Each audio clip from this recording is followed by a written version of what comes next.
My name is Marty Otanez. I'm an associate professor in the anthropology department at the University of Colorado, Denver.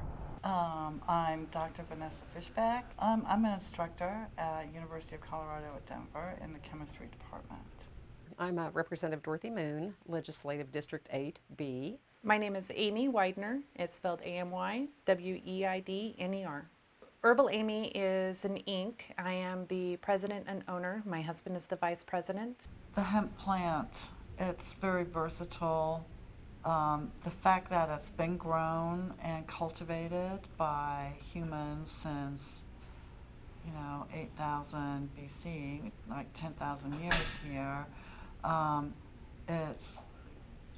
it's got a lot of uses. The first mention of using cannabis medically in ancient Chinese medical texts is from almost 3000 BC.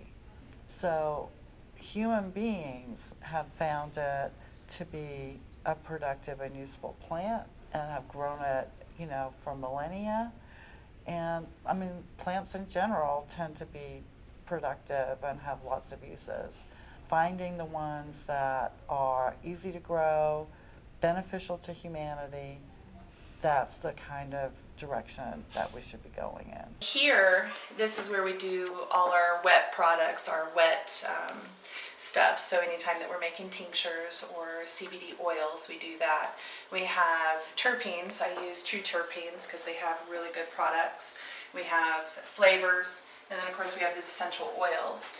So this is the actual production. This is where we make a lot of the other stuff. So like the bath bombs and the creams and the lotions and stuff we make in here. This is the main work area that we have. We have heating elements, we have measuring, we have funneling, we have mixing, we have measuring, pipetting. Everything that is tailored toward making the products happens in here. Hemp historically was used to make ropes and twine and thin ropes and thick ropes and all of that kind of stuff, and also you can make material out of it.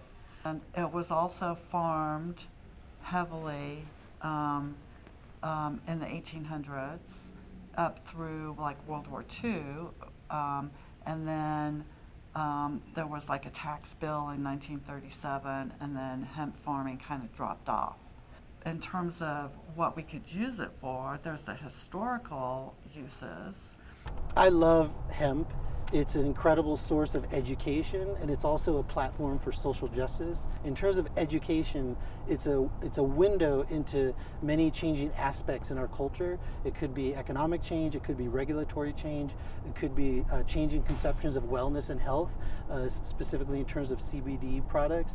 But it's also helping us rethink sustainable building materials. So when you look at industrial hemp and all the different products that could come out of it, especially for constructing houses, for example, there's a lot there that we can learn as professors, as students, as community members to ensure our urban environments, our rural environments see an increasing amount of hemp constructed buildings and houses and other kinds of structures.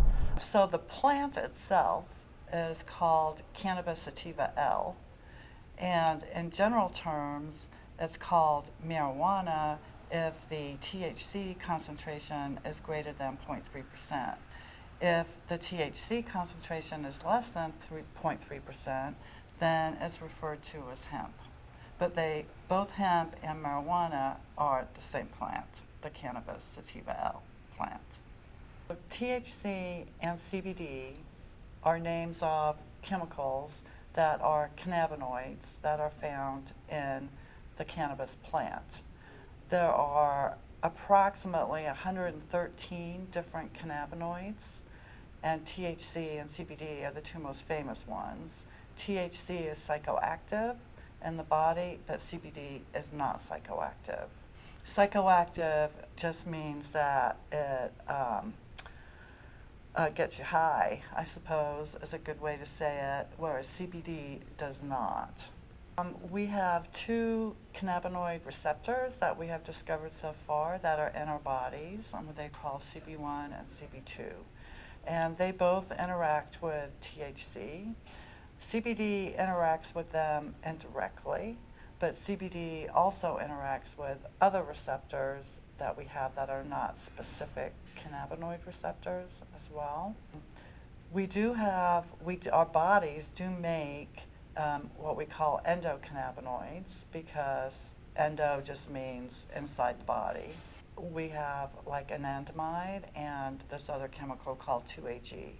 And so they interact with our endocannabinoid system, as well as cannabinoids that come from plants, which we call phytocannabinoids, which would be like THC and CBD from plant material. So there's over 100 cannabinoids, and we don't know what they do. So we're just scratching the surface of what we know. I cannot believe the misinformation that has been put out by some of our prosecutors and law enforcement in this state. They are two different genus species. We have got two different plants here, and one can get you high and one genetically cannot get you high. It doesn't matter if you drank a whole gallon of CBD oil, it'll make you sick, but it's not going to get you high. You have to figure out how to stay below that 0.3% THC. Which can be challenging, because the amount of THC, it's not only just strain dependent, it's also growing conditions dependent, and what point are you harvesting dependent. So you have that issue, because if you are found growing hemp that is higher than 0.3% THC, then you're growing a Federal 1 drug, and you would be subject to federal arrests and punishments and all of that stuff. I think there's a couple differences. You have around the globe over 30 different countries that have legalized industrial hemp markets, and I think a lot of the discourse and money to fund research is looking at products above and beyond CBD. In the United States, I think there's some short-sightedness with a lot of industrial hemp people looking just to make money off of CBD without actually looking at all the other options available through industrial hemp. When you look at industrial hemp, the different options that are available are many. There's everything from sustainable building materials, such as hempcrete, hemp fibers, plastics, especially to replace single-use plastics. Other options include nutritional supplements, everything from clothes to a number of other products. And I think if you look at the research, there's everything from 25,000 to 50,000 products that are potential alternatives which could be made from industrial hemp sources. Petroleum, wood, housing, steel, pretty much anything that petroleum can do, hemp can do better. So you're looking at every plastic container that's in your fridge can be replaced with hemp products. So petroleum industry is going to go down the hill, and they don't like it. So I see a lot of fight in that because of big money out there. Pharmaceutical companies are going to be hating life because CBD has been found to do so many different things. And I have a 6-page or 600-page article filled with nothing but references to research that's been done to show industrial hemp or cannabis has been effective in treating and mitigating all of these different diseases that we have here, and they're not going to like that at all. Another course I teach is about industrial hemp in the Netherlands. This is a course I taught in June 2019. I took a number of students to the Netherlands, and we visited a number of different farms, and we also visited manufacturers, and we visited a cannabis museum. So the purpose of the course was to educate ourselves on different strategies and different cultivation techniques in Holland to try to understand their practices, but also understand how the discourse is different in Holland, where they look at industrial hemp not necessarily for hemp-derived CBD products, but for hemp-derived sustainable building materials. And so I think one of the highlights of the course, for me at least, was visiting hemp houses produced by one of the farms called Dunn Agro. And this was a house made from different materials derived from industrial hemp.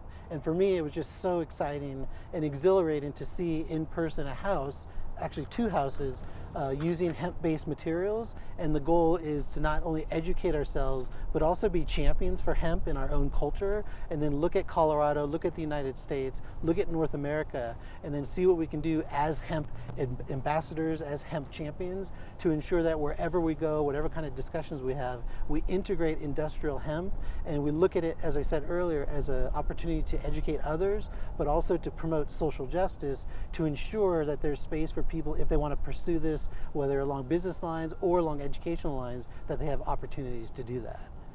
I mean, when you look at it, industrial hemp has so much to teach everyone. I could say that it actually was a plant that encouraged me to pursue a PhD. No, it was a normal European crop. There's not any problem to do it. People make more a problem than it was a problem. Because when people from Amsterdam he came here on holiday, they say, hey, how it is possible to grow marijuana here? The problem was people don't know the industrial hemp.